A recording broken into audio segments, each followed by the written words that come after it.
Bien-aimés dans le Seigneur, loué soit Jésus-Christ. À jamais. Loué soit Jésus-Christ. À jamais. Bonne fête. Juste une petite méditation sur la parole de Dieu de ce jour. Ils se trouvaient tous ensemble.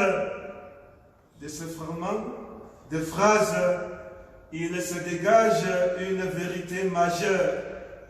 L'Esprit du Père, l'Esprit du Fils se manifeste et se réalise là où règne l'unité, la communion et le vivre ensemble communautaire. Dans ce merveilleux passage des Actes des Apôtres, nous avons l'apparition redondante de l'intensif tout. L'intensif tout apparaît tantôt au masculin, tantôt au féminin et tantôt encore au pluriel. Il traduit et marque la totalité, la globalité, l'universalité. Tous ceux qui disposent leur cœur à recevoir l'Esprit de Dieu sont embarqués dans le feu de l'amour trinitaire.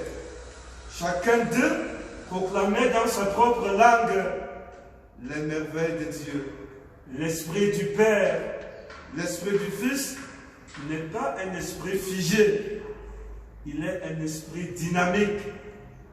Il promeut l'intégration, il facilite et garantit le vivre ensemble communautaire. C'est un esprit plus grand que le monde. Lorsque nous plaidons en faveur de l'unanimité à tout prix et par tous les moyens, de quel esprit sommes-nous? Lorsque nous agissons et pensons comme si nous étions les maîtres incontestés et incontestables du sens, de quel esprit sommes-nous? Chrétiens, mes frères, ouvrons nos cœurs au souffle de l'Esprit. Soyons dociles à l'Esprit Saint qui nous parle au plus secret de notre cœur. Dans la première épître de Saint Paul, apôtre aux Corinthiens, il apparaît clairement que l'Esprit Saint est le principal garant de notre vie spirituelle. Et par le fait même, c'est l'Esprit Saint qui permet, qui facilite notre relation avec Dieu. Personne, mais alors personne, en l'absence de l'assistance du Saint-Esprit, ne peut proclamer la Seigneurie du Seigneur. C'est l'Esprit Saint qui vient à notre aide, qui vient à notre secours et nous aide à prier et nous aide à proclamer les merveilles de Dieu. Ceux qui sont remplis du Saint-Esprit sont experts dans le bien commun. Cela recherche l'intérêt général. Cela se laisse mouvoir et guider par l'intérêt commun, par l'intérêt individuel. L'Esprit Saint nous permet de voir large, plus grand que le monde. Puissent les dons variés du Saint-Esprit que nous avons reçus lors de notre baptême nous aider à construire jour après jour le corps mystique de notre Seigneur Jésus-Christ. Dans la fresque joanique de ce jour, l'écrivain sacré nous donne de contempler l'apparition de Jésus ressuscité à ses apôtres. Deux choses essentielles méritent de retenir l'attention. Le souhait de la paix et l'émission du Saint-Esprit aux apôtres. Dans nos multiples langues locales et même internationales, la paix a une connotation précise et claire. La paix soit avec vous peut se dire en anglais peace be with you. En espagnol, la paz sea con vosotros. En néerlandais, nous disons Vous voyez, Emin Besse. En Amérique, nous disons Salam Kenanteka Yun. Le désir de paix, le souhait de paix s'inscrit fondamentalement dans toutes nos traditions d'humanité. Nous tous, nous avons besoin de paix. Nous désirons mener une vie calme et paisible. La paix est un don messianique. La paix est vie de Dieu. La paix est présence de Dieu.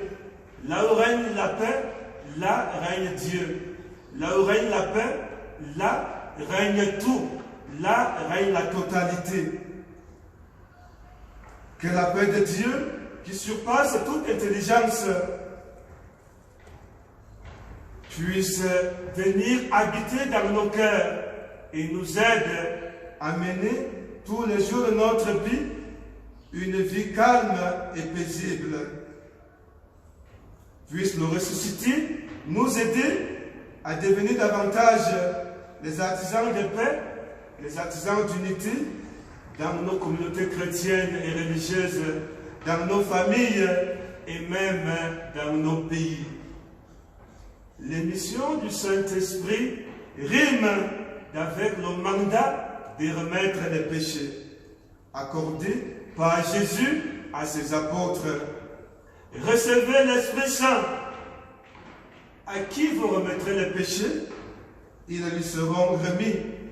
Et à qui vous maintiendrez les péchés, ils lui seront maintenus. À travers l'effusion du Saint-Esprit, les apôtres participeront de façon intime à la mission rédemptrice de notre Seigneur Jésus-Christ. Ils deviendront co-rédempteurs avec le Christ. Cette mission se poursuit aujourd'hui à l'aune du ministère presbytéral accordé aux prêtres dans le cadre du sacrement de réconciliation. Le prêtre agit in persona Christi in nomine ecclesiae. Laissons-nous conduire, mes frères et mes sœurs, et guidés par le Saint-Esprit. Faisons nôtre cette belle prière du cardinal Mercier. Esprit Saint, âme de mon âme, je vous adore, éclairez-moi, guidez-moi, fortifiez-moi, consolez-moi. Dites-moi ce que je dois faire. Donnez-moi vos ordres. Je vous promets de me soumettre à tout ce que vous désirez de moi et d'accepter tout ce que vous permettrez qui m'arrive. Faites-moi seulement connaître votre sainte volonté. En poursuivant donc cette célébration eucharistique, mes frères, mes sœurs, nous prierons pour le monde entier qui connaît et traverse la pandémie du coronavirus. Puisse l'Esprit du ressuscité nous prendre en pitié et éradiquer cette pandémie. Nous prierons également pour la juste reconnaissance de l'altérité du tout autre et des autres, afin qu'en tout homme, nous ayons la propos de porter un regard bienveillant et miséricordieux. Prions enfin pour tous ceux qui se recommandent à nos prières, et ce malgré nos faiblesses, afin que le Seigneur nous accorde à tous de mener une vie calme et paisible. Rendons gloire au Père, au Fils et au Saint-Esprit, comme il était au commencement, maintenant et toujours, dans les siècles des siècles. Amen.